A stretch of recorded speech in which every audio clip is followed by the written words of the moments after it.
글로벌 쇼크부터 기술 전쟁, 그리고 부동산 시장의 역설까지 지금 한국 경제는 우리에게 어떤 신호를 보내고 있을까요?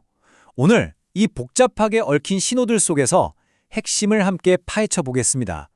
네, 이번 주 주식시장 그야말로 검은 월요일로 시작했습니다. 멀리 중동에서 시작된 지정학적 긴장감이 마치 거대한 파도처럼 아시아 증시 전체를 덮친 겁니다. 보시는 것처럼 코스피를 포함한 주요 지수들이 정말 무섭게 폭락했죠. 시장의 변동성이 얼마나 극심했냐면요. 한 달 사이에 벌써 두 번째로 거래가 일시 중단되는 서킷 브레이커가 발동될 정도였습니다. 그만큼 시장에 받은 충격이 엄청났다는 뜻입니다. 자, 그렇다면 도대체 무엇이 이렇게 갑작스러운 시장의 불안을 만들어낸 걸까요? 첫 번째 파트에서는 바로 이 거대한 충격파의 근원, 즉 외부로부터 온 압력에 대해 자세히 들여다보겠습니다. 시장이 가장 두려워하는 건 바로 오일 쇼크의 재현 가능성입니다. 중동 분쟁이 호르무즈 해협 같은 핵심 원유 수송로를 위협할 수 있다는 우려가 나오자마자 국제 유가는 즉각적으로 반응했습니다.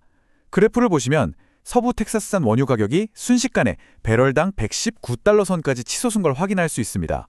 그런데 문제는 이게 끝이 아닐 수 있다는 겁니다. 전문가들은 지금 상황이 시작에 불과할 수 있다고 경고하고 있는데요. 이 인용문에서 보시는 것처럼 만약 분쟁이 더 커진다면 유가가 배럴당 150달러라는 훨씬 더 암울한 수준까지 치솟을 가능성도 배제할 수 없다는 전망까지 나오고 있습니다. 저희 분석이 도움이 되고 있다면 잠시 시간을 내어 구독과 좋아요를 눌러주세요. 뉴스를 만드는데 정말 큰 힘이 됩니다. 하지만 이런 외부의 혼란 속에서도 한국 경제의 심장부에서는 정반대의 움직임이 나타나고 있습니다. 두려움이 아닌 야망으로 위기에 맞서고 있죠. 바로 AI 반도체 군비 경쟁의 현장으로 가보겠습니다. 그 야망의 중심에는 바로 이 숫자가 있습니다. 무려 600조 원. SK하이닉스가 세계 최대 규모의 반도체 생산 기지를 만들겠다고 발표한 그야말로 상상하기조차 힘든 규모의 투자 계획입니다. 이 계획의 핵심은 단순히 공장 하나를 더 짓는 게 아닙니다. 이 슬라이드를 자세히 보시면요.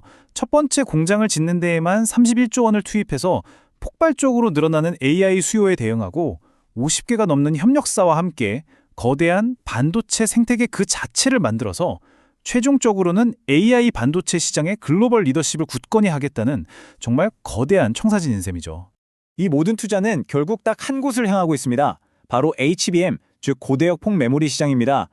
AI를 위한 초고속 데이터 고속도로라고 할 수 있는 이 HBM 시장의 패권을 누가 쥐느냐에 따라서 미래 기술 산업의 지도가 완전히 바뀔 수 있기 때문에 지금 한국 기업들 간의 기술 경쟁은 그 어느 때보다 치열하게 벌어지고 있습니다.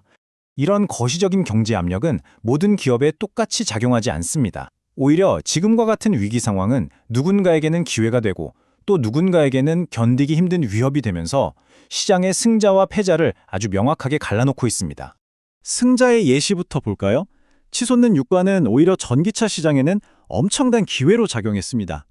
기름값 부담을 느낀 소비자들이 전기차로 눈을 돌리면서 국내 차는 물론이고 수입 전기차 판매량까지 모두 급증해서 사상 최고치를 경신하는 결과를 낳았죠. 반면에 패자의 사례는 더욱 명확합니다. 과거에 빚을 내서 공격적인 인수를 거듭하며 몸집을 불렸던 글로벌스야 같은 기업들은요. 이제 높아진 금리 부담을 이기지 못하고 핵심 자산을 매각해야 하는 아주 어려운 상황에 처했습니다. 전략적인 실수가 낳은 결과도 뼈아픕니다. 하림의 프리미엄 브랜드 더미식의 경우 모두가 허리띠를 졸라매는 이 시기에 고급화 전략을 고수하다가 소비자들의 심리를 제대로 읽지 못했다는 평가와 함께 막대한 손실을 기록하고 말았습니다. 다음 분석으로 넘어가기 전에 저희 채널에 구독과 좋아요를 눌러주시면 더 좋은 분석을 만드는 데 큰 도움이 됩니다. 이렇게 승자와 패자가 갈리는 현상은 개별 기업을 넘어서 시장 전체에서도 뚜렷하게 나타나고 있습니다. 지금부터는 대형주 중심의 코스피와 중소형주 중심의 코스닥, 이 두 시장의 엇갈린 운명에 대한 이야기를 해보겠습니다. 이 현상을 제대로 이해하려면 분석가들이 주목하는 상대 강도라는 개념을 먼저 알아야 합니다. 어렵게 들릴 수 있지만 간단히 말해서 시장 전체가 흔들릴 때 남들보다 덜 떨어지고 오를 땐 더 많이 오르는 힘이 얼마나 강한지를 나타내는 지표라고 생각하시면 됩니다. 핵심은 바로 이 표에 있습니다. 외국인 펀드들은 자신들의 포트폴리오 비중을 맞추기 위해서 코스피의 대형주들을 어쩔 수 없이 기계적으로 팔고 있는 반면에 연기금 같은 국내 기관 투자자들은 성장 가능성을 보고 코스닥 주식을 전략적으로 사들이고 있다는 겁니다. 바로 이 서로 다른 자금의 흐름이 코스닥의 상대 강도를 높이는 가장 중요한 이유입니다. 자, 이제 우리 삶에 가장 직접적인 영향을 주는 부동산 시장으로 한번 가보겠습니다. 그런데 놀랍게도 이곳에서는 서로 완전히 상반된 신호가 동시에 나타나는 그야말로 역설적인 상황이 펼쳐지고 있습니다.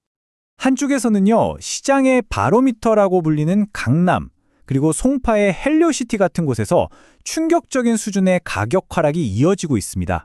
팔려낸 매물은 계속 쌓이는데 강력한 규제 때문에 사려는 사람이 나타나지 않자 한 달 만에 무려 7억 원 가까이 폭락한 거래까지 등장했습니다.